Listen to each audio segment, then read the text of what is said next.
26ویں آئینی ترمیم آئین کا حصہ بن گئی ہے اور صدر مملکت نے اس پر دستخط بھی کر دیے ہیں۔ باضابطہ طور پر گزٹ نوٹیفیکیشن جاری ہو چکا۔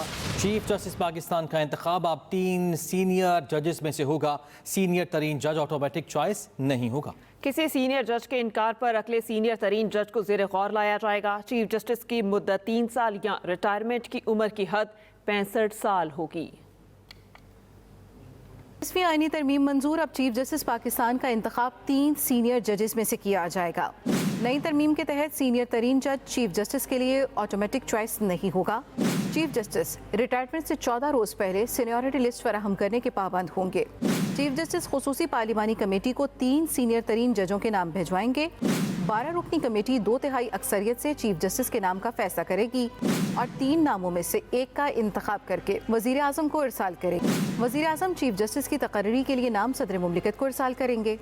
آئینی ترمیم کے مطابق 3 سینئر ججز میں سے کسی جج کے انکار کی صورت میں اگلے سینئر ترین جج کا نام زیر غور لایا جائے گا۔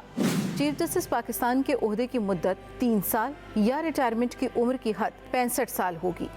نئی آئینی ترمیم کے مطابق سپریم کورٹ اور ہائی کورٹس میں آئینی بینچ بنائے جائیں گے۔